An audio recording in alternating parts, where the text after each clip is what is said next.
ఓం నారాయణ ఆదినారాయణ.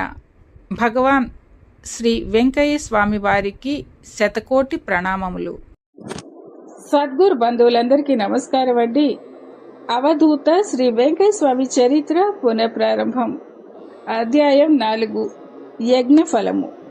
ప్రజలలో భగవంతుని పట్ల శ్రద్ధ భక్తులు, సాటి జీవుల పట్ల ప్రేమ, సాటి వారి పట్ల ధర్మాచరణ లోపించినప్పుడు అనావృష్టి వంటి అరిష్టాలు ఏర్పడతాయని శాస్త్రం.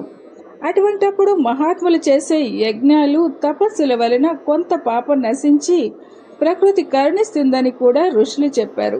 కారణం, సద్గురువు సకల దేవతా స్వరూపము. దేవతలందరూ వారికి అధీనులే. అందుకే ఒకసారి సాయిబాబా కేకలు వెయ్యగానే గాలి వాన ఆగిపోయాయి. ఆయన మందలించగానే ఉవ్వెత్తున లేచిన అగ్ని ఉపశమించింది.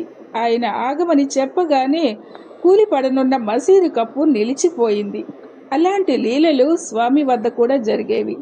ఒకసారి తలుపూరులో మబ్బు పట్టి బాగా వర్షం పడబోతుంది. అప్పుడు స్వామి సేవకులు, ఇక్కడ ఇల్లు కూడా లేదే, మన వస్తువులన్నీ తడిసిపోతాయి అన్నారు. వెంటనే స్వామి కొంతసేపు తంబుర మీటి, వీరరాఘవ, ఇక్కడ మేమున్నామని తెలియదా? మేము మా సామాను ఏమైపోవాలి అని దబాయించారు. 5 నిమిషాలలో మేఘాలు చెదిరిపోయాయి. అలానే ఒకప్పుడు మద్రాసు రాష్ట్రానికి చెందిన భక్తులు 2 సంవత్సరాలుగా తమ ప్రాంతంలో వర్షాలు లేవని స్వామికి చెప్పుకున్నారు. భగవంతునికి అర్జీ వ్రాయించండయ్యా అని చీటీ వ్రాయించి తొడ క్రింద పెట్టుకుని 5 రోజులు నిద్రాహారాలు మాని కూర్చున్నారు స్వామి. 5వ రోజున ఆ ప్రాంతంలో వర్షం పడి చెరువులు నిండాకనే స్వామి గంజి త్రాగారు. ఒకసారి కలిచాడిలో అనావృష్టి వలన పశువులకు గడ్డి లేక చితు కాగితాలు, ఎండుటాకులు తింటున్నాయి. స్వామి 2 రోజులు నీరైనా ముట్టక, ఒరై బండ్లు నిలపండి, పిల్లకట్టంతా వెళ్తున్నారే, నాకు కోపం వస్తే జరిమానా వేస్తాను అని అరుస్తూ కూర్చున్నారు. 3వ రోజున ఆయన స్నానం చేసి గంజి త్రాగగానే వర్షం కురిసి చెరువులు నిండాయి. తలుపూరు శివాలయంలో స్వామి ఉండగా ఒకనాడు దట్టంగా మబ్బులు కమ్మి ఉరుములు, చినుకులు ప్రారంభమయ్యాయి. ఆయన వద్దనున్న సేవకుడు స్వామిని లోపలికి తీసుకువెళ్ళడానికి తోడు ఎవరూ లేరు అని విన్నవించుకున్నాడు. స్వామి తమ ముందు చాప వేయించి, ఉండయ్య, మబ్బు కట్టాలి అని కొంతసేపు మబ్బు కేసి చూశారు. ఆ మేఘాలు, ఉరుములు, చినుకులు పోయాయి. 1977వ సంవత్సరంలో ఒకరోజు నాగయ్య, స్వామి వాన ఎప్పుడు కురుస్తుంది అని అడిగాడు. స్వామి, ఈ సంవత్సరం 1.5 నెలకు ఒకసారి, 2 నెలల 20 రోజులకి ఒకసారి, 3 నెలల 5 రోజులకి ఒకసారి పైవారు కురిపించే వాన అంతేనయ్యా అన్నారు. అలా అయితే గొడ్డు పిల్ల చచ్చిపోతారే అన్నాడు నాగయ్య. అలా అయితే మనమన్నా కష్టపడి కురిపించుకోవద్దయ్యా అన్నారు స్వామి.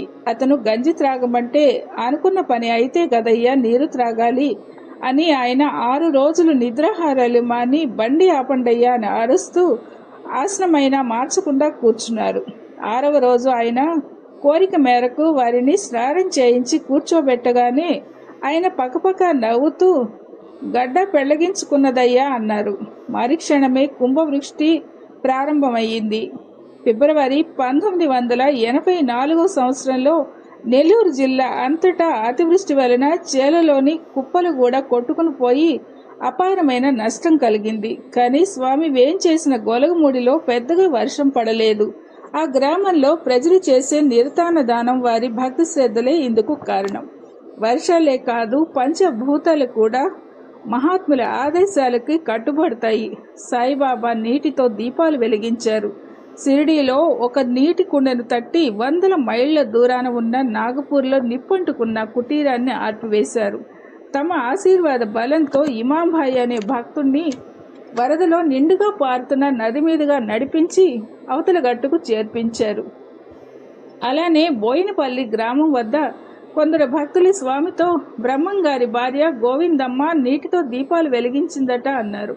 ఆయన చెంబుతో వారికి నీరిచ్చి, మీరు కూడా వెలిగించుకోండి అన్నారు. ఆ నీటితో దీపాలు వెలిగాయి. మరో ఆడియోతో మళ్ళీ కలుద్దాం.